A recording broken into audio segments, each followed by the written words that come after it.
Last time जो बेटा हमने गुफ्तगू स्टार्ट की थी और लास्ट टाइम हमारी गुफ्तगू जहाँ ख़त्म हुई थी वो बेसिकली कुछ ऐसे था कि जो ऑर्गेनिज़म्स हैं उनमें जो हार्डी वाइनबर्ग थ्योरम के अकॉर्डिंगली जो होती है एवोल्यूशन होती है, उस एवोल्यूशन में सबसे की पॉइंट्स जो है वो 3 हैं।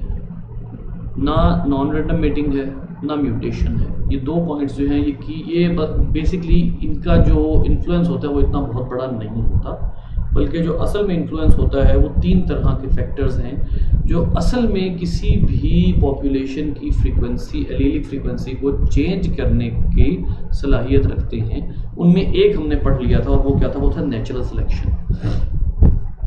नेचुरल सिलेक्शन जो है उसमें हमने ये कहा था कि किस तरह से कोई भी चीज़ सेलेक्ट कर ली जाती है, चाहे वो पहले से प्रेजेंट हो या वो नई आई हो। यानी म्यूटेशन जो है, एक तो उसका रेट बहुत स्लो होता है कि म्यूटेशन एलीलिक फ्रीक्वेंसी चेंज तो कर सकती है, लेकिन अगर म्यूटेशन भी आती है तो वो भी सिलेक्शन पे डिपेंडेंट होती है। ये बात उस दिन हमारी हुई थी। तो इसी तरीके से अगर किसी ऑर्गेनिज्म में कोई कैरेक्टर है और वो हिडन है, वो कैरेक्टर उसके लिए कोई यूनिकनेस नहीं लेकर आ रहा, तो ऐसा हो सकता है कि हालात ऐसे पैदा हो जाए कि वो एक ऑर्गेनिज्म अपने उस एक कैरेक्टर की बेस के ऊपर सर्वाइव, बाकियों से ज़्यादा बेटर सर्वाइव करना शुरू करते हैं। इसमें हमने मिसाल पढ़ी थी ड्रोसोफिला में, डीडीटी की मिसाल हमने इसमें पढ़ी थी कि कुछ ड्रोसोफिला ऐसी होंगी कि जिनके अंदर जो है जीन डीडीटी का रेजिस्टेंट जीन जो है वो क्या हो गया, वो डीडीटी आ जाने के बाद वो यूज़ होना शुरू हुआ, उससे पहले वो यूज़ नहीं हो रहा था। यानी आप उन ड्रोसोफिला में और बाकी ड्रोसोफिला में फ़र्क ही नहीं कर सक रहे थे जिनमें जीन है रेजिस्टेंट और जिनमें नहीं है। कब तक नहीं कर सकते थे, जब तक आप उसको उस चीज़ पर परखते ना। और उसके परखने से आपको क्या पता लगा कि डीडीटी जो है it is a chemical which can kill certain Drosophila but not those who have the resistant genes। तो ये हमें उस वक्त पता लगा और वो सिलेक्शन जो है वो हमें तब आकर जो है वो अंदाज़ा हुआ कि सिलेक्शन कैसे काम करती है। अब ये सारा कुछ हो जाने के बाद फिर हमें नेचुरल सिलेक्शन का अंदाज़ा हो गया। Next point is genetic drift.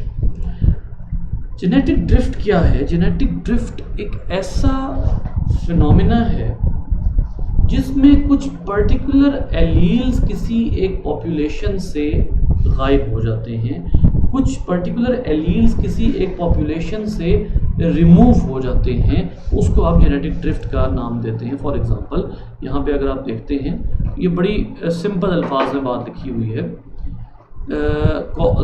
Chance events can also cause allelic frequency to fluctuate unpredictably from one generation to the next, especially in small population। अच्छा, अब ये एक बहुत इंपॉर्टेंट बात है कि जो जेनेटिक ड्रिफ्ट है ये ज़्यादातर स्मॉल पॉपुलेशन पे एक्ट करती है, लार्ज पॉपुलेशन पे इतना एक्ट नहीं करती। फॉर एग्जांपल अगर हम बात करते हैं ह्यूमन की पॉपुलेशन की बात कर लें, फ्लाइज की पॉपुलेशन की बात कर लें, इसी तरीके से जो है वो डिफरेंट और तरह की पॉपुलेशन है जो बहुत ज़्यादा होते हैं, बहुत ज़्यादा एग्स प्रोड्यूस करते हैं और बहुत ज़्यादा जिनके इंडिविजुअल्स होते हैं उनकी बात कर लें, तो आपको एक चीज़ पता लगेगी कि अगर इनको एक कंट्री से आप एलिमिनेट भी कर देते हैं तब भी इनको फ़र्क नहीं पड़ेगा, क्योंकि इनके इंडिविजुअल्स इतने ज़्यादा हैं और किसी पर्टिकुलर एलील की फ्रीक्वेंसी इतनी ज़्यादा है कि उसको बहुत ज़्यादा फ़र्क नहीं पड़ने वाला। तो जेनेटिक ड्रिफ्ट जो है वो किसी भी बड़ी पॉपुलेशन पे उस तरह असरअंदाज हो ही नहीं सकती जिस तरह छोटी पॉपुलेशन पे। तो छोटी पॉपुलेशन पे क्या फ़र्क पड़ता है, सुनिएगा। एक पॉपुलेशन है, उसमें टोटल 500 इंडिविजुअल्स हैं। अब जो 500 इंडिविजुअल्स हैं उनमें से अगर आप 150 एवोल्यूशन में 150 जो इंडिविजुअल्स हैं उनके अंदर उनसे आप क्या कर लेते हैं, एक ख़ास 150 इंडिविजुअल्स को जो है वो आप रिमूव कर देते हैं, और ख़ास तौर पे वो वाले इंडिविजुअल्स होते हैं जिनके अंदर जो है वो एक पर्टिकुलर एलील नहीं होता या रिसेसिव एलील होता है। इसको आप दोबारा परख सकते हैं किसके ऊपर, आप इसको परख सकते हैं ड्रोसोफिला वाले एग्जाम्पल। ड्रोसोफिला वाली एग्जाम्पल पे आपने क्या पढ़ा था कि डीडीटी का एलील है, ठीक है, रेजिस्टेंट एलील है। अब अगर आप अप्लाई करते हैं डीडीटी अप्लाई करते हैं और वो ड्रोसोफिला को किल करती है, तो वो उनकी किसी भी छोटी पॉपुलेशन के लिए वो जो डीडीटी है वो एक जेनेटिक ड्रिफ्ट वाला फैक्टर है जो कि उनमें से उन एलील्स वाले ड्रोसोफिला को एलिमिनेट कर देगा जिन ड्रोसोफिला के पास रेजिस्टेंट एलील नहीं होगा। ठीक है। तो इसका मतलब ये हुआ कि वो बिल्कुल एक तरह से वाइप आउट हो जाएंगी, वो जो एक पर्टिकुलर कैरेक्टर का। याद रखिए एक और बात, हम जो इस वक्त बात कर रहे हैं ना हार्डी वाइनबर्ग में, हम किसी एक पर्टिकुलर ऑर्गेनिज्म का पर्टिकुलर कैरेक्टर ले रहे हैं। हमारा ये पर्पस नहीं है कि हम पूरे होल ऑर्गेनिज्म को कंसिडर करें। हम किसी एक पर्टिकुलर ऑर्गेनिज्म के पर्टिकुलर कैरेक्टर को लेते हैं और उसकी सिलेक्शन की बात शुरू कर देते हैं। For example bar bar repeat हो रही है ड्रोसोफिला की डीडीटी रेजिस्टेंट होने की एग्जांपल, अब वो उसका एक पर्टिकुलर कैरेक्टर है। हो सकता है कि कुछ ऑर्गेनिजम्स ऐसे हों जिनमें एक ऐसा प्रॉब्लम आए कि वो उनकी पॉपुलेशन किसी और कैरेक्टर के हिसाब से बिल्कुल फारिग हो जाए, ठीक है। ऐसे जेनेटिक ड्रिफ्ट है। तो ये जो चीज़ें हैं, इसमें जो असल बात है वो ये है कि किसी भी ऐसे इवेंट का हो जाना जिसकी वजह से ड्रास्टिकली किसी स्मॉल पॉपुलेशन में ड्रास्टिकली कोई एक पर्टिकुलर एलील या एलील फ्रीक्वेंसी बिल्कुल एलिमिनेट हो जाती है, तो उसको आप क्या कहते हैं? उसको आप कहते हैं जेनेटिक ड्रिफ्ट। जैसे यहाँ पर अब आप देख लीजिए कि ये अब आप इस एग्जाम्पल में देखिए, वो क्या कहता है? वो कहता है कि ये जो जनरेशन है इसमें प्रोबेबिलिटी ऑफ सी आर जो है, जो पी है, पी प्लस क्यू होता है ना आमतौर पर, वो 0.7 है और क्यू है 0.3, ठीक है।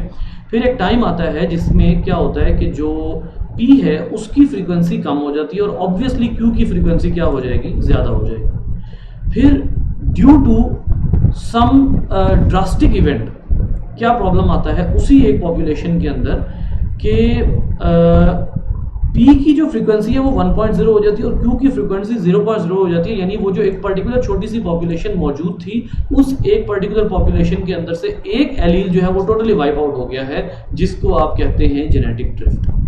किसी भी फैक्टर की वजह से, ये आप कोई भी फैक्टर शामिल करेंगे इसमें आप बीमारी भी शामिल कर सकते हैं, इसमें आप कोई वो जो कैटास्ट्रॉफिक इवेंट है जो एक पूरे इलाके को तबाह करके रख दे, जैसे डायनासोर्स के ऊपर जो है वो मिटेओर गिरा था, वो कैटास्ट्रॉफिक इवेंट शामिल कर सकते हैं। सैलाब को एज ए कैटास्ट्रॉफिक इवेंट आप शामिल कर सकते हैं। आप जो है वो किसी एक जीन की जो है वो किसी एक ह्यूमन जो है फैक्टर उसको शामिल कर सकते हैं। इनमें से कोई भी फैक्टर ऐसा हो सकता है जो किसी भी इलाके में एलील्स को बिल्कुल किसी भी एक पर्टिकुलर एलील को या एलीलिक फ्रीक्वेंसी को चेंज कर दे या कुछ एलील्स को वाइप आउट कर दे। इसको आप जो है वो जेनेटिक ड्रिफ्ट का नाम देते हैं। और जेनेटिक ड्रिफ्ट जो है वो दो तरह की होती है। अभी तक अगर आप लोगों को कन्फ्यूजन है तो आप सवाल कीजिए, उसके बाद आगे चलते हैं।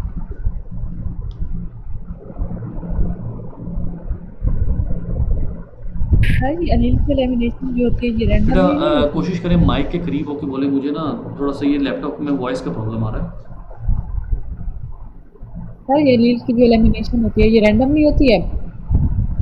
हाँ, बहुत अच्छा सवाल। रैंडमली होनी चाहिए ना? जी जी बिल्कुल बिल्कुल, बहुत सही सवाल है आपका कि ये होनी बहुत रैंडम चाहिए, लेकिन जो जेनेटिक ड्रिफ्ट जो फैक्टर कॉज कर रहा है ना उसके ऊपर मैटर करता है। एक एंटीबायोटिक है, वो एक बैक्टीरियल पॉपुलेशन को एलिमिनेट करती है। अब वो जो एंटीबायोटिक है वो फैक्टर बड़ा मैटर कर रहा है कि अगर वो जो पर्टिकुलर फैक्टर है वो किसी बैक्टीरियल पॉपुलेशन को एलिमिनेट कर रहा है तो वो फैक्टर रैंडम नहीं है। होना रैंडम चाहिए, genetic drift should be random, लेकिन उन ऑर्गेनिजम्स के लिए अगर आप उन ऑर्गेनिजम्स के एंगल से देखेंगे तो वो रैंडम नहीं होगा। लेकिन अगर आप फैक्टर के लिहाज से देखेंगे तो वो कुछ भी हो सकता है और वो किसी पर भी एक्ट कर सकता है। सवाल ये पैदा होता है एक्ट किस पे करेगा? वो ऑर्गेनिज्म स्पेसिफिक हो जाएंगे क्योंकि उनके पास वो पर्टिकुलर एलील या नहीं होगा या वो होमोजाइगस रिसेसिव होंगे। फॉर एग्जांपल एक डिजीज़ है, अब इसी में आप लोगों की बुक में जो है वो एग्जांपल गिवन है फिनाइल केटोन्यूरिया की। अब फिनाइल केटोन्यूरिया जो है वो एक बहुत उसकी जो उसका जो चांस होता है उसके हवाले से मैंने आपको बताया था 1 आउट ऑफ 10,000 पीपल में एक चांस होता है कि फिनाइल केटोन्यूरिया हो जाए और वो सिर्फ किन में होती है? होमोजाइगस रिसेसिव में होती है।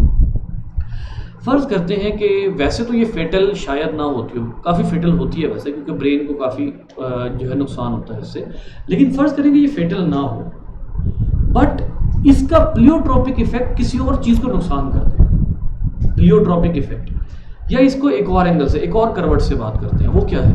वो ये है कि आपकी एक डिजीज़ है सिस्टिक फिब्रोसिस। सिस्टिक फिब्रोसिस एक ऐसी डिजीज़ है जिसमें जो है वो आपका एक चैनल नहीं बनता जो क्लोराइड आयंस को सेल के अंदर और बाहर ट्रांसपोर्ट कर सके। अगर क्लोराइड आयन सेल के अंदर ज़्यादा है तो वो अंदर ज़्यादा रह जाते हैं, और अगर वो बाहर ज़्यादा है तो वो बाहर ज़्यादा हो जाते हैं, जिसकी वजह से काफ़ी प्रॉब्लम आता है, और ख़ास तौर पर जो है वो लंग्स में बहुत ज़्यादा प्रॉब्लम आता है इसका, सिस्टिक फिब्रोसिस का। अब सुनिएगा कि जो सिस्टिक फिब्रोसिस है उसमें किसी एक जो, अब ये जो एलील है उसमें एलील स्पेसिफिक हो गया जो होमोजाइगस रिसेसिव हुआ है, ठीक है।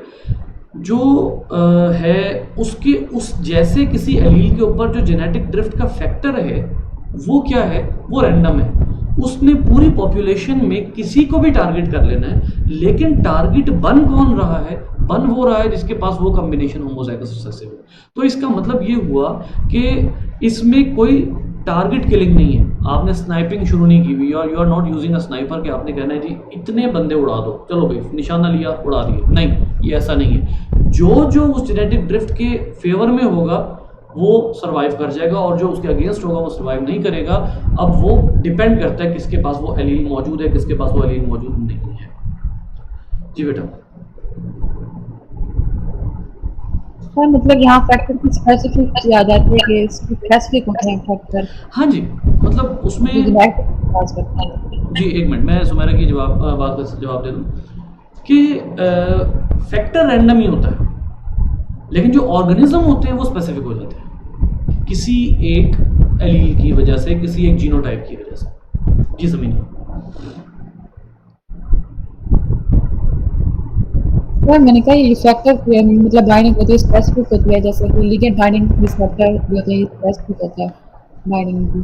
थोड़ा सा ऊंचा बोलिएगा, तभी तो मतलब थोड़ा सा ऊंचा बोलिएगा। ऑर्गेनिज्म के लिए फैक्टर बाइंडिंग होती है स्पेसिफिक होती है, तभी तो सेम टाइप ऑफ लील को एलिमिनेट होते हैं। हाँ मतलब देखिए सबके लिए एक रैंडम फर्टिलाइजेशन हुई है, रैंडम सेग्रीगेशन हुई है, बाय चांस किसी ऑर्गेनिज्म के पास वो वाले जीन्स आ गए तो फिर जो है वो क्या हो जाएगा, वो ऑर्गेनिज्म वो एट स्टेक आ जाएगा। वो ऑर्गेनिज्म जो है वो उसमें बहुत ज़्यादा चांस है कि वो किल हो जाएगा due to what, due to that particular allele. ठीक है, मुझे लग रहा है कि मैंने आपकी बात पूरी सुनी है, बट मुझे ना पूरी नहीं पहुंची। अगर मैं आंसर पूरा कर दिया तो ठीक है, मुझे बता दीजिए। सर ये मतलब यही था, ये जो फैक्टर होता है मतलब ये स्पेसिफिक होता है ऑर्गेनिज्म के साथ एलिमिनेट करवाने के लिए उनके लिए इसको। नहीं, मैं ये कहूँगा कि फैक्टर स्पेसिफिक नहीं होगा। आप इसको यूं कहेंगे कि किसी वजह से वो एक फैक्टर आएगा। जैसे एक बीमारी है, कोई एक बैक्टीरिया है, कुछ ऑर्गेनिज्म है, या कोई वायरस है, ठीक है, वो वायरस है। अब कुछ ऑर्गेनिज्म हैं जिनमें वो वायरस जो है वो एक्ट करता है, कुछ ऑर्गेनिजम्स हैं उनमें वो वायरस एक्ट नहीं करता। अब ये जो ऑर्गेनिजम्स उस एक पर्टिकुलर पॉपुलेशन की बात कर रहे हैं आप, कुछ ऑर्गेनिज्म हैं जिनके अंदर एक ऐसा फैक्टर है जो उस वायरस को एक्ट नहीं करने दे रहा। अब वो वायरस आउट ऑफ नोवेयर आया है, जैसे कोरोना है, आउट ऑफ नोवेयर है, एकदम जो है वो दो डिफरेंट टाइप के वायरसेस जो हैं वो क्या हो जाते हैं, वो हाइब्रिड हो जाते हैं, और वो आउट ऑफ नोवेयर एकदम जो है वो पूरी दुनिया को मुसीबत में डाल देते हैं। कोई एक फैक्टर आउट ऑफ नोवेयर आ जाना और उसकी वजह से कुछ पर्टिकुलर ऑर्गेनिजम्स का एलिमिनेट हो जाना, इसमें फैक्टर जो है वो रैंडम है, लेकिन जो ऑर्गेनिज्म है जिनमें वो कैरेक्टर है जिसकी वजह से वो जो है वो हो जाते हैं, जिसको आप कहते हैं कि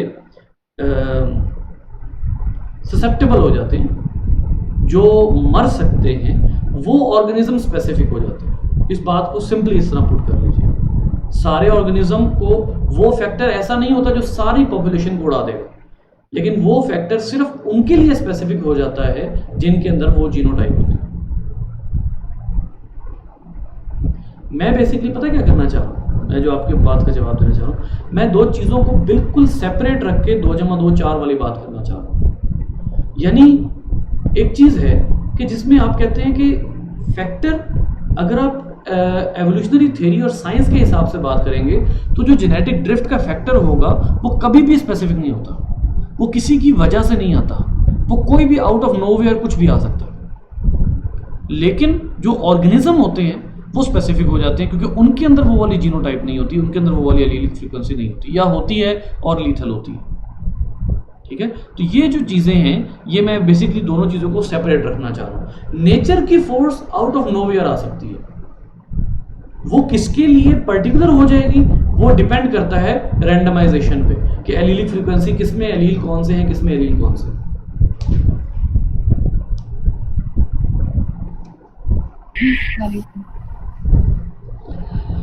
लीजिए, और किसी का क्वेश्चन बेटा? सर ये मतलब जैसे आप कह रहे हैं ये फैक्टर तो रैंडम होगा, मतलब ठीक है वो तो फैक्टर रैंडम ही होगा, लेकिन आगे फिर जीनोटाइप भी तो मतलब उस पे भी तो डिपेंड नहीं करेगा ना। अगर ये जीनोटाइप पे डिपेंड करेगा फिर वो सिलेक्शन की तरफ चला जाएगा, और इसमें तो ऐसा कोई रोल नहीं होगा ना जेनेटिक ड्रिफ्ट में, आई थिंक कि हाँ, ये नहीं, जीनोटाइप वगैरह मतलब वो भी इसकी उसमें आ जाएगा, मतलब जैसे अब सिला वगैरह है तो वो इंसानों की जीनोटाइप पे तो डिपेंड नहीं करेगा ना, जो भी बस उसकी उसमें जद में आ जाएगा तो वो जी हो जाएगा। बिल्कुल, बिल्कुल ऐसा ही है, बिल्कुल ऐसा ही है।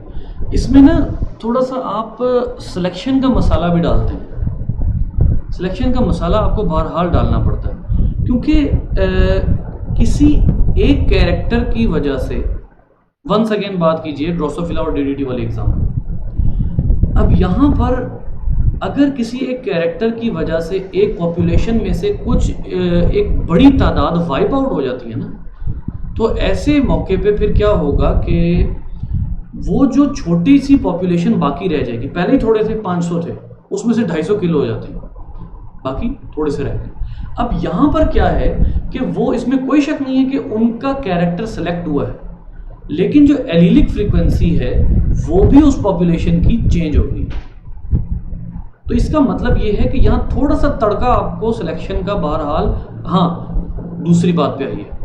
दूसरी बात क्या है कि अगर कोई बिल्कुल नेचुरल डिजास्टर आता है, बिल्कुल ही नेचुरल कैटास्ट्रॉफिक इवेंट आता है, उसमें क्या होगा, उसमें ये होगा कि वो फिर कोई तमीज़ नहीं करेगा, वो फिर क्या हो जाएगा, पूरी पॉपुलेशन में से किसी को भी वाइप आउट कर सकता है, और उसमें आमतौर पे एलीलिक फ्रीक्वेंसी बिल्कुल रैंडमली चेंज होती है। मैं इसकी मिसाल देता हूँ आपको, एक गौर से सुनिएगा जरा मेरी बात। आपके पास एलीलिक फ्रीक्वेंसी है, ये दरमियान वाली डायग्राम जो है ना, ये वाली डायग्राम जो है, इसकी ये एलीलिक फ्रीक्वेंसी है, ठीक है। आपको एक जो है वो कैटास्ट्रॉफिक इवेंट आता है, कैटास्ट्रॉफिक इवेंट के बाद आपकी पॉपुलेशन जो है वो रह जाती है 500 से 250, सैलाब आ गया, पॉपुलेशन रह गई 500 से 250, लेकिन जो फ्रीक्वेंसी है वो क्या है, वो यही की यही है, एलीलिक फ्रीक्वेंसी यही की यही है। अब ये जो इंतहाई रैंडम इन्वायरमेंटल फैक्टर होगा ना, ये किसी एक पर्टिकुलर कैरेक्टर की बेस के ऊपर एलीलिक फ्रीक्वेंसी को चेंज नहीं करेगा, बल्कि ये किसी भी पॉपुलेशन के साइज को छोटा कर सकता है। हो सकता है कि एलीलिक फ्रीक्वेंसी वही रहे। जेनेटिक ड्रिफ्ट असल में ये है कि जेनेटिक ड्रिफ्ट की वजह से पॉपुलेशन फ्रीक्वेंसी चेंज हो भी सकती है और नहीं भी हो सकती। अगर हो रही है तो इसका मतलब ये है कि कोई एक पर्टिकुलर एलील उस एक जेनेटिक ड्रिफ्ट का निशाना बन गया, कोई एक पर्टिकुलर एलील उस जेनेटिक ड्रिफ्ट का निशाना बन गया, ठीक है। लेकिन अगर एलीलिक फ्रीक्वेंसी चेंज नहीं हुई, इंडिविजुअल कम हो गए हैं, तो इसका मतलब है कि उस पॉपुलेशन में वो जो जेनेटिक ड्रिफ्ट है वो एलील्स की वजह से नहीं आई, बल्कि वो किसकी वजह से आई है, वो कोई भी नेचुरल डिजास्टर था जिसकी वजह से उस पॉपुलेशन में इंडिविजुअल्स कम हो गए हैं लेकिन फ्रीक्वेंसी चेंज नहीं हुई। इसका मतलब है अब जेनेटिक ड्रिफ्ट कोई मायने नहीं रखती। क्यों मायने नहीं रखती? क्योंकि वो जो जेनेटिक ड्रिफ्ट होगी वो बिल्कुल उसने एलीलिक फ्रीक्वेंसी चेंज नहीं की। अगर जेनेटिक ड्रिफ्ट आधी पॉपुलेशन को वाइप आउट कर दे, और से सुनिएगा बात को, अगर जेनेटिक ड्रिफ्ट आधी पॉपुलेशन को वाइप आउट कर दे लेकिन एलीलिक फ्रीक्वेंसी चेंज ना हो तो एवोल्यूशन नहीं होती।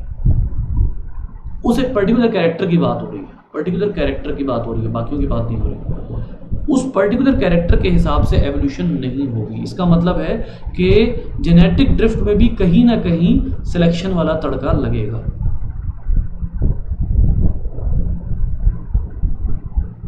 जी सर, एक और बात पूछूं? जी सर जैसे मतलब फ्लड आता है तो जो हमारे जो प्लांट ऑर्गेनिज्म होते हैं, जैसे कि जो भी एनिमल होते हैं, ह्यूमन होते हैं, वो अफेक्टेड होते हैं, जो बर्ड्स वगैरह होते हैं अफेक्टेड नहीं होते, तो जी। नेचर यहाँ पे बर्ड्स को सिलेक्ट करती नहीं नहीं फ्लैट नहीं, में। अब आप थोड़ा सा बाहर जा रही हैं, आप कॉन्सेप्ट से बाहर जा रही हैं। Just reduce yourself to a population of a small size.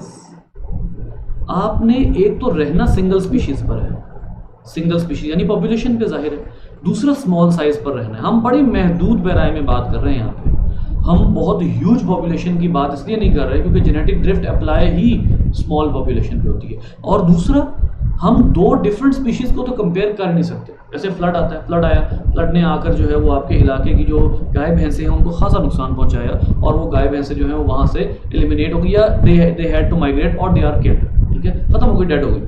लेकिन अगर आप कंपैरिजन इसका शुरू कर देते हैं ऐसे ऑर्गेनिज्म से जो कि या तो उड़ सकते हैं या वो पानी में सर्वाइव कर सकते हैं आने वाले फ्लड में, तो ये हार्डी-वाइनबर्ग थ्योरम का तो ताल्लुक ही एक ही पॉपुलेशन के अंदर एक ही स्पीशीज के कैरेक्टर्स के ऊपर, तो उसमें तो आप उनको कंपेयर कर नहीं सकते। जी अब बताइए। जी सर, आगे सर वही थोड़ा सा मिक्स थोड़ा था वो जो है वो अपने कॉन्सेप्ट को बहुत स्पेसिफाई रखना है। जी बेटा, नेक्स्ट क्वेश्चन।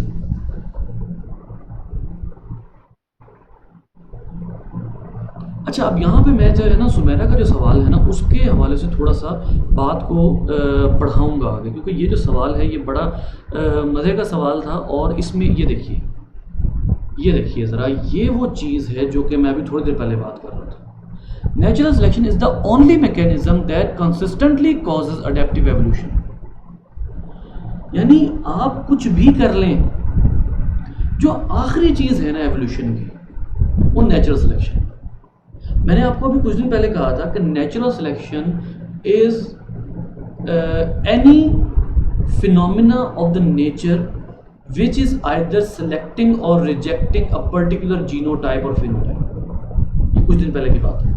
अब इसमें आप ये कहते हैं कि जो जेनेटिक ड्रिफ्ट है उसमें भी बहरहाल कुछ ना कुछ आपको ऐसा तड़का लगाना पड़ता है।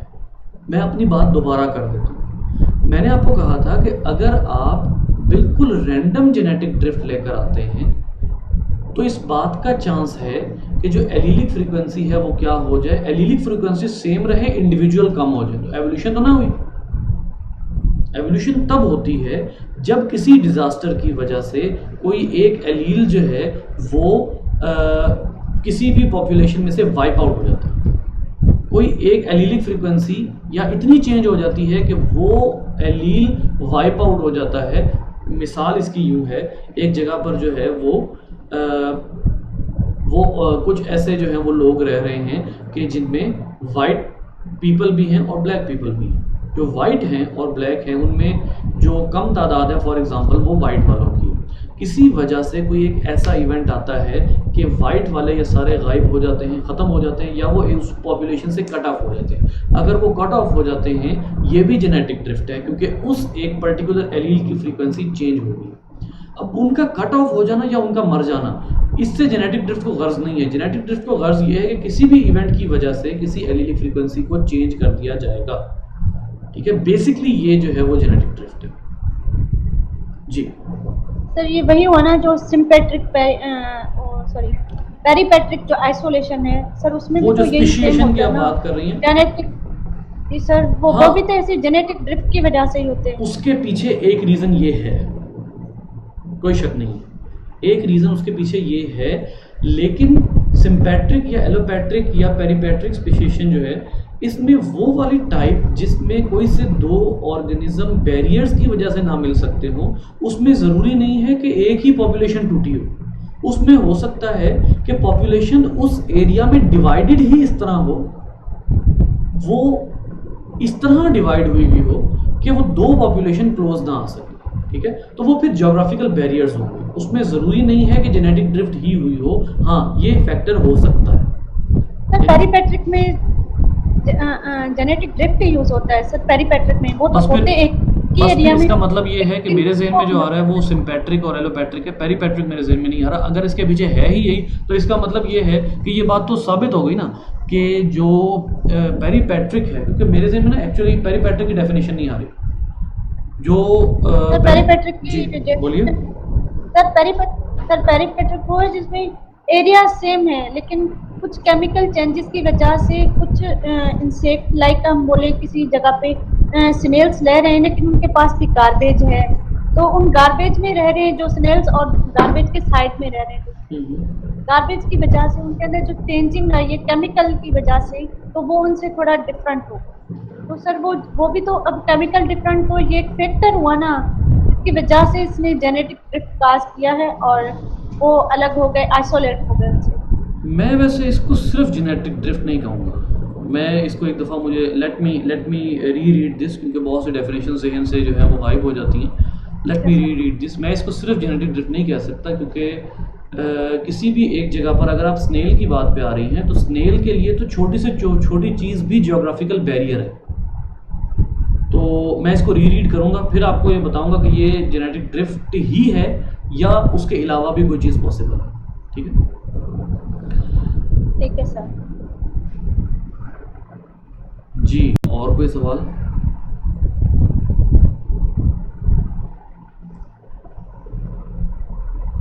ले जी, अब जेनेटिक ड्रिफ्ट की असल पे आते हैं, क्योंकि हमने बात अपना काफ़ी खलारा डाल लिया कॉन्सेप्ट का, काफ़ी चीज़ें जो हमने बिखरा दी हैं। अब जेनेटिक ड्रिफ्ट की असल पे आते हैं। जेनेटिक ड्रिफ्ट बेसिकली दो अंदाज से जेनेटिक ड्रिफ्ट होती है। एक होता है फाउंडर इफेक्ट। फाउंडर कौन होता है?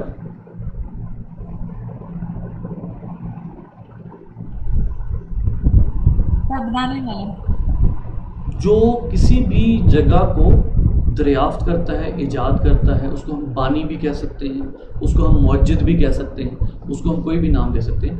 फाउंडर इफेक्ट कोई भी ऐसा इफेक्ट है जिसमें कोई भी ऑर्गेनिजम्स अपनी मर्जी के मुताबिक किसी एक जगह से दूसरी जगह पर शिफ्ट हों, या अपनी मर्जी ना हो बल्कि किसी इन्वायरमेंटल फैक्टर की वजह से उनको उस जगह से निकलना पड़े। जैसे फॉर एग्जांपल अभी यहाँ से जो है वो हम एक मिसाल लेकर आते हैं, यहाँ प्लांट्स की एग्जांपल भी जो है वो दी हुई है। पहले देखिएगा, When a few individuals become isolated from a larger population, this smaller group may establish। अब ये establish जो है ना, यहाँ पर establish जो है, this refers to actually founding, किसी जगह का बानी होना। ठीक है, a new population whose gene pool differs from the source population, this is called founder effect।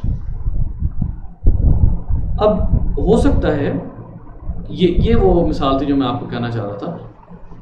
When a few members of a population are blown by storm to a new island,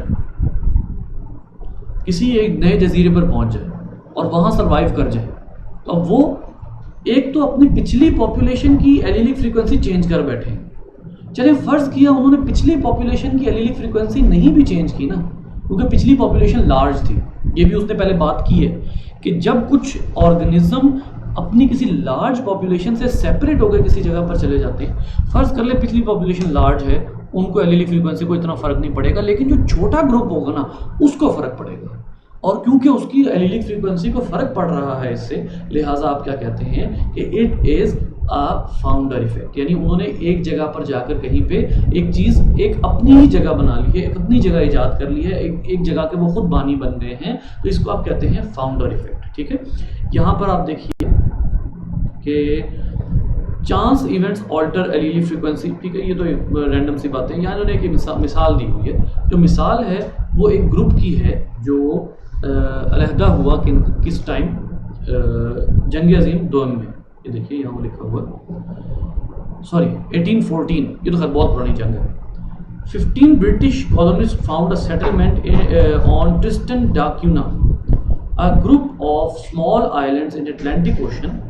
Apparently, one of the colonists carried a recessive allele for retinitis pigmentosa। ये आप यहाँ से वाज़े तौर पर जो है वो ये जज कर सकते हैं, ये रेटिनाइटिस पिगमेंटोसा आई की डिजीज। अच्छा, of the founding colonies, 240 descendants on the islands in late 1960s, 4 had retinitis pigmentosa। The frequency of the allele that causes this disease is 10 times higher than in population from which the founder came।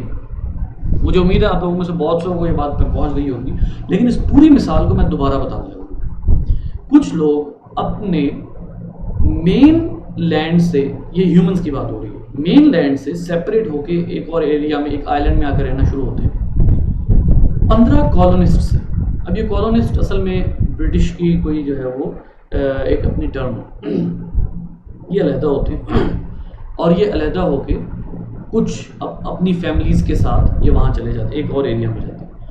वो जो 15 कॉलोनिस्ट्स हैं और वो अपनी families के साथ उस जगह पर शिफ्ट हुए हैं, उनमें से एक फैमिली कह लीजिए या एक इंडिविजुअल कह लीजिए कि जिसमें रेटिनाइटिस पिगमेंटोसा की जीनोटाइप मौजूद है, होमोज़ाइगस रिसेसिव होगी। अब 1960 में क्या पता लगता है कि 240 में से टोटल कितने इंडिविजुअल्स को रेटिनाइटिस पिगमेंटोसा है? 4। अब ये फ्रीक्वेंसी 240 में से 4, देखिए एक चीज़ है 1000 में से 4 और एक चीज़ है 240 में से 4। जाहिर है जिस पॉपुलेशन में वो कैरेक्टर 4 आउट ऑफ 240 होगा, डेफिनेटली वो उसकी फ्रीक्वेंसी उस पॉपुलेशन में ज़्यादा होगी एज़ कम्पेयर टू वो पॉपुलेशन जिसमें वो कैरेक्टर 4 आउट ऑफ 1000 है। तो इसका मतलब क्या है कि वो एक एलील अपने मेन जो पॉपुलेशन है उससे अलहदा होने के बाद और एक छोटे से एरिया में पॉपुलेशन या छोटा सा एरिया फाउंड करने के बाद वहाँ रहना, उस वजह से उस एक पॉपुलेशन में वो एक पर्टिकुलर एलील ज़्यादा हो गया as compare to main population जहाँ से वो आए थे। इसका मतलब है फाउंडर इफेक्ट की वजह से कोई एक पर्टिकुलर एलील ज़्यादा हो गया। इसकी एक मिसाल आमतौर पे मिदर हार्ले में भी मौजूद होती है, वो है ज्यूज़ की एक पर्टिकुलर फैमिली से मुताल्लिक। वो कभी भी अपनी फैमिली से बाहर जो है वो मैरिजेस नहीं करते ज्यूज़ की, और उनमें बहुत ख़ास फैक्टर देखने में आया था और वो क्या था, वो ये था कि उनमें हाथ पैर एबनॉर्मली छोटे होने का जो है वो एक फैक्टर देखने में आया था कि वो किसी वजह से, और वो है उन्हीं की पॉपुलेशन में, पूरी दुनिया में और कहीं नहीं है। तो this is another founder effect, अपने आप को दूसरों से सेपरेट कर लेना, ये फाउंडर इफेक्ट, बानी होना, मुअज्जिद होना किसी जगह पे, इसको आप कहते हैं फाउंडर इफेक्ट। जी बेटा, अब ये जेनेटिक ड्रिफ्ट है, एक मिनट रुकिएगा, ये जेनेटिक ड्रिफ्ट है, यानी किसी वजह से अदर देन नेचुरल सिलेक्शन, ये भी अब एक बात आ रही है founder effect, other than natural selection, किसी वजह से किसी एक एलील की फ्रीक्वेंसी का ज़्यादा हो जाना, इसको आप कह सकते हैं फाउंडर इफेक्ट, जेनेटिक ड्रिफ्ट। जी सदफ। सर जो बनी इसराइल कौम है सर, वो भी तो खुद को दूसरों से अलग रखते हैं, मतलब तो फिर ये भी तो आ सकता है ना इसमें फाउंडर इफेक्ट। बनी इसराइल दो तरह के ना, इसमें यहाँ पे अब हम जो है वो फिर से थोड़ा सा कल्चरली या रिलीजियसली सेपरेट अगर करते हैं ना, फ़र्ज़ करें अपनी एग्जांपल अप्लाई करने की कोशिश करते हैं, तो बनी इसराइल जो है वो स्टिल दो तरह के हैं, ठीक है। जो बाकायदा बनी इसराइल हैं जिनको कुरान में एड्रेस किया गया है, वो तो हैं वाकई में यहूदी, जिनका ताल्लुक़ हज़रत मूसा से रहा। तो बेसिकली तो वो उन्हीं की मिसाल में दे रहा था, ठीक है। तो वो पर्टिकुलरली वो तो हैं यहूदी ही, यहूदियों की डिफरेंट फैमिलीज़ हैं जिनमें बहुत से मदीना के आबाद हुए थे, वो आप लोगों को किसी और दिन इंशाल्लाह हिस्ट्री कभी डिस्कस करेंगे। तो वो बनी इसराइल बेसिकली यहूदी ही हैं जो हज़रत मूसा के पैरोकार थे।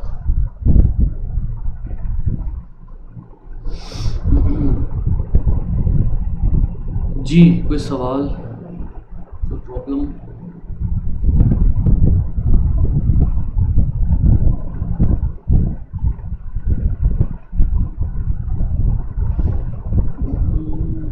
ओके, बॉटल नेक इफेक्ट वैसे है, सॉरी दोबारा बोलिए। मतलब ये सारे जो आज वाले लेक्चर हैं, कल का ये पॉपुलेशन जेनेटिक मिक्स हो जाते हैं दूसरे के साथ, और फिर ये मिक्स होते हैं, जी बिल्कुल ये मिक्स होते हैं। उसकी वजह ये है कि एक बात हमेशा याद रखिए, आखिरी बात हमेशा याद रखिए, और वो क्या है कि जो आखिरी फैक्टर है वो नेचुरल सिलेक्शन।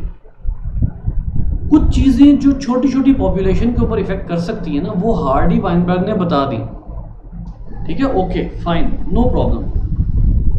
लेकिन आप उन सब को एलिमिनेट कर दें, सिर्फ एक नेचुरल सिलेक्शन को पकड़ लेना, तो आप कहेंगे कि कुछ भी हो जाए नेचुरल सिलेक्शन सबसे मेजर फैक्टर है, और इसमें कोई शक भी नहीं है। ये सब चीज़ें, ये क्लूज होते हैं डिफरेंट, जिन चीज़ों के दरमियान बहुत बारीक लाइन होती है ना, उन दो चीज़ों को सेपरेट करने के लिए आप क्लूज क्रिएट करते हैं। तो जो आखिरी फोर्स है, जो आखिरी बात है, वो natural selection. Sir modern scientific theory भी तो लास्ट में आके नेचुरल सिलेक्शन को ही चूज करती है। जी जी बिल्कुल बिल्कुल, आखिर में आगे वही है।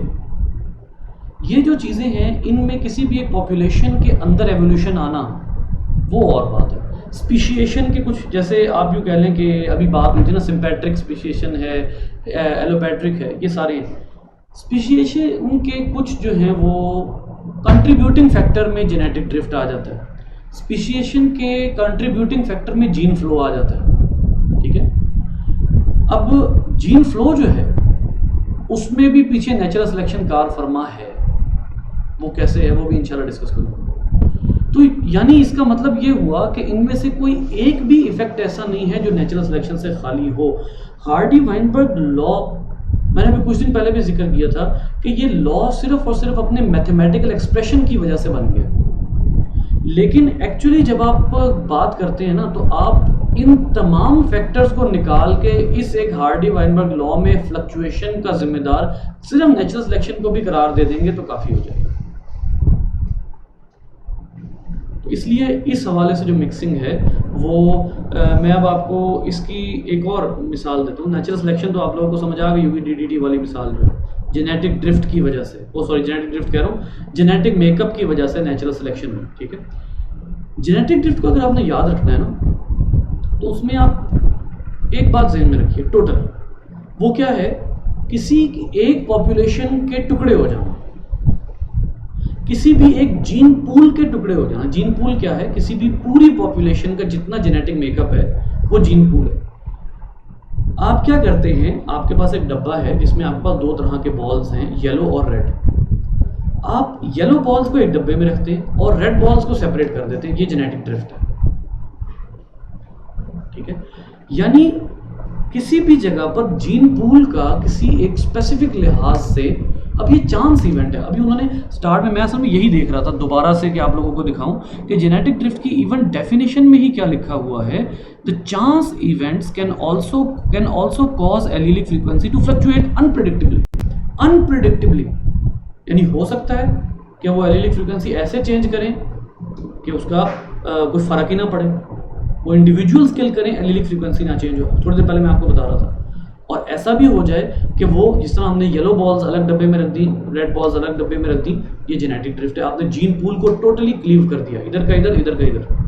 ये बेसिकली जेनेटिक ड्रिफ्ट है। इसके नतीजे में एवोल्यूशन हो भी सकती है और नहीं भी हो सकती। शर्त क्या है, आखिरी शर्त ये है कि जेनेटिक ड्रिफ्ट के नतीजे में एलीलिक फ्रीक्वेंसी चेंज होनी चाहिए। अगर वो नहीं हो रही तो जेनेटिक ड्रिफ्ट हुई तो है लेकिन फ़ायदा नहीं हुआ।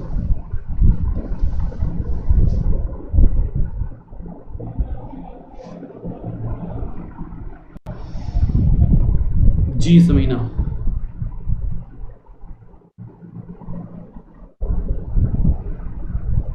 ये क्या आ गई? बॉटलनेक इफेक्ट, ये क्या चीज़ है बेटा? Severe drop in population size. अब ये वही बातें हैं जो अभी हमने थोड़ी देर पहले की थी। किसी वजह से, जैसे फॉर एग्जांपल आपने क्या किया, किसी एक पॉपुलेशन में बाहर से, ये अभी जब मैं BS कर रहा था मैंने ये मिसाल पढ़ी थी कि इसको आप कहते हैं प्रेडेटर इंट्रोडक्शन। किसी जगह पर आप प्रेडेटर इंट्रोड्यूस करवा लेते हैं। अब प्रेडेटर इंट्रोड्यूस करवाने का क्या मतलब है कि आप उस एक पॉपुलेशन में फूड चेन में एडिशन कर रहे हैं। फूड चेन में जब आप एडिशन करते हैं तो वो जो प्रेडेटर होता है वो किसी एक पॉपुलेशन के ऊपर बड़ा ही भारी पड़ता है, और किसी उस प्रेडेटर के किसी एक्शन की वजह से उस पॉपुलेशन को क्या होता है, वो डेंजरसली लो हो जाती है और उनमें सिर्फ वो रह जाते हैं जो प्रेडेटर से छुपने की सलाहियत रखते हैं। अब यहाँ पे दोनों चीज़ें आ गई, सिलेक्शन भी आ गई और जेनेटिक ड्रिफ्ट भी आ गई। और कीजिए यहाँ पर, अब मिसाल में आपको यहाँ से, by chance alone certain alleles में over presented among the survivors, others may be underrepresented and some may be absent altogether। कुछ एलील्स बहुत ज़्यादा ओवर रिप्रेजेंट हो जाते हैं। फॉर एग्जांपल उनमें से कोई एक है कि जो किसी भी प्रेडेटर के आने के बाद प्रेडेटर से छुपने की सलाहियत रखता है, तो दूसरे वाले जो होंगे सडनली उनकी जो दूसरे जीन होंगे जो प्रेडेटर से छुटकारा नहीं दे रहे, उन इंडिविजुअल्स में सडन ड्रॉप आएगा। ये जो सडन ड्रॉप है बहुत ज़्यादा प्रेडिशन की वजह से इसको जेनेटिक ड्रिफ्ट के उसमें इंक्लूड किया जा सकता है। Ongoing genetic drift is likely to have substantial effect on the gene pool until the population becomes large enough that chance events have less impact. लेकिन बहरहाल जेनेटिक ड्रिफ्ट की वजह से आने वाला जो इफेक्ट होता है वो चाहे पॉपुलेशन बाद में सरवाइव कर, उस एक चांस इवेंट को सरवाइव कर दिया, उस एक चांस इवेंट को सरवाइव कर देने के बाद जो है वो अपना साइज उन्होंने बहुत ग्रो भी कर लिया, तब भी एक दफ़ा जो जेनेटिक ड्रिफ्ट से इफेक्ट आ जाता है उसका ख़त्म होना बड़ा मुश्किल होता है। मिसाल के तौर पे चलिए ये एक मज़े की बात हम करते हैं, ये मैं अब बात करने लगूँ बहुत बड़े पैमाने पर, लेकिन और ये बात गलत भी हो सकती है, लेकिन let's discuss this example. Dinosaurs के ऊपर क्रिटेशियस पीरियड में आकर एक मेटेरॉइड फॉल होता है और वो गिर के लार्ज रेप्टाइल्स को उड़ा के रख देता है। स्मॉल रेप्टाइल सर्वाइव कर लेते हैं, स्मॉल रेप्टाइल सर्वाइव करते हैं और वो आज तक सर्वाइव कर रहे हैं। लेकिन क्या उस जेनेटिक ड्रिफ्ट की वजह से जो पॉपुलेशन साइज रिड्यूस हुआ वो ओवरकम हो सका? आज तक आपको ज़्यादा से ज़्यादा बड़ा रेप्टाइल या क्रोकोडाइल नज़र आता है या कोमोडो ड्रैगन नज़र आता है, इससे बड़ा रेप्टाइल आपको नहीं नज़र आता। अब मैंने बात बहुत बड़ी पॉपुलेशन की है रेप्टाइल्स की, लेकिन हुआ क्या था? हुआ ये था किसी बहुत बड़ी पॉपुलेशन थी, एक ऐसा कैटास्ट्रॉफिक इवेंट आया जिसने धड़ाम से उस एक पॉपुलेशन को उड़ा के रख दिया, उस एक पर्टिकुलर पॉपुलेशन को उसने उड़ा के रख दिया। अब उस पूरी पॉपुलेशन का साइज इतना छोटा हो गया कि उसके ऊपर बड़ा ड्रास्टिक इफेक्ट हुआ उस इवेंट का, और आज तक उस एक जेनेटिक ड्रिफ्ट की जो खमियाजा है वो रेप्टाइल्स भुगत रहे हैं। यानी किसी एक लार्ज पॉपुलेशन के ऊपर अगर जेनेटिक ड्रिफ्ट आए और उसका साइज इतना छोटा हो जाए तो उसका इफेक्ट जो है वो परमानेंट हो सकता है। जी बेटा।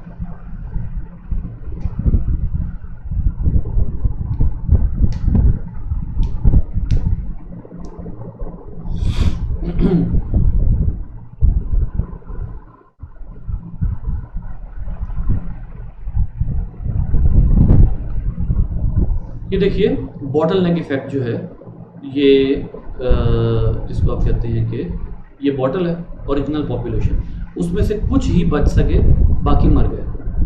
अब ये वो है जो बाकी सर्वाइविंग है, यानी अब जो एलीलिक फ्रीक्वेंसी होगी या अब जो एलील्स आगे आएंगे वो वही एलील्स होंगे जो सिर्फ और सिर्फ जो हैं वो उस एक ड्रास्टिक इवेंट से बच सकें। सिर्फ वो एलील्स होंगे जो अब सर्वाइव करेंगे।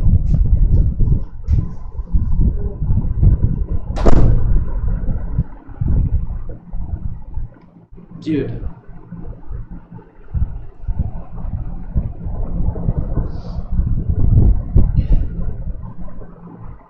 अब यहाँ पर कुछ चीज़ें जो हैं वो जेनेटिक ड्रिफ्ट के हिसाब से हम पढ़ते हैं।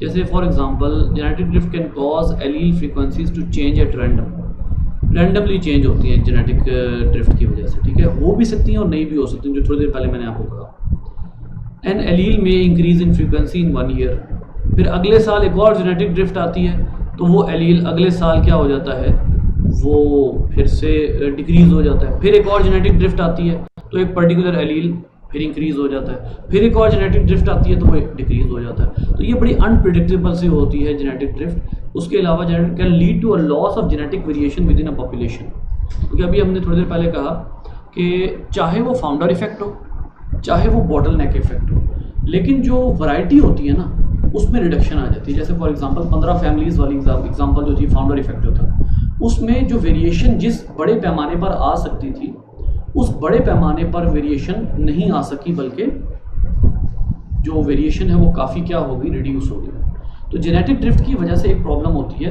कि या तो कुछ ऑर्गेनिज्म अपनी पॉपुलेशन से खुद सेपरेट हो जाएं या किसी इवेंट की वजह से सेपरेट कर दिए जाएं, या कुछ पॉपुलेशन कुछ जो इंडिविजुअल्स हैं वो अपनी पॉपुलेशन में से एलिमिनेट कर दिए जाएं, डेथ हो जाए उनकी।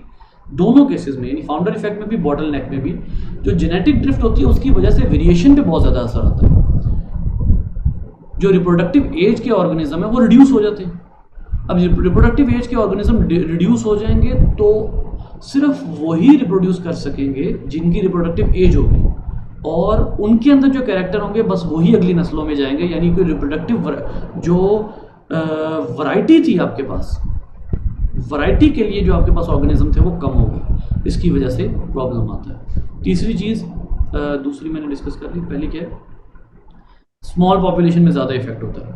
Can cause harmful alleles to become fixed, ये भी एक बात है कि हो सकता है कि जेनेटिक ड्रिफ्ट ऐसे इंडिविजुअल्स में हो जाए जिनमें हार्मफुल एलील्स मौजूद हो और बचे सिर्फ वही, एग्जाम्पल क्योंकि चांस इवेंट है, बचे सिर्फ वही जो उस जेनेटिक ड्रिफ्ट में वही बचे जिनके अंदर हार्मफुल एलील्स हैं।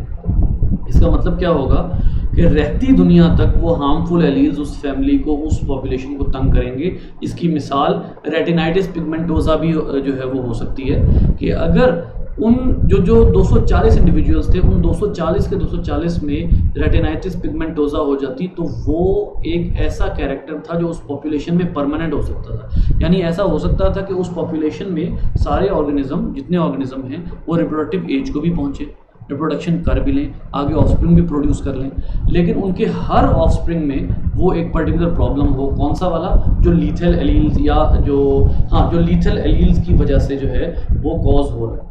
यानी यूं कह लीजिए कि जेनेटिक ड्रिफ्ट फेमिलियल डिजीज को परमानेंट कर सकती है। शुगर है फॉर एग्जांपल, डायबिटीज़ का जीन है, अब पता है कि फलां फैमिली में डायबिटीज़ का जीन है, लेकिन वो फैमिली बाकी पॉपुलेशन से कट ऑफ हुई है, फाउंडर इफेक्ट हो गया या बॉटलनेक हो गया। अब क्या होगा कि वो जो लीथल एलील है डायबिटीज़ का वो नस्लों में चलेगा। क्यों?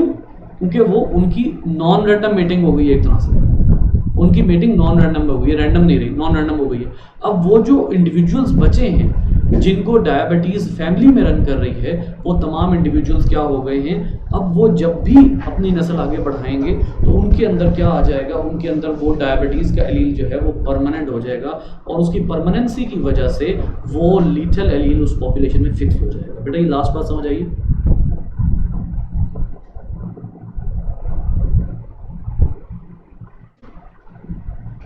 क्लियर है?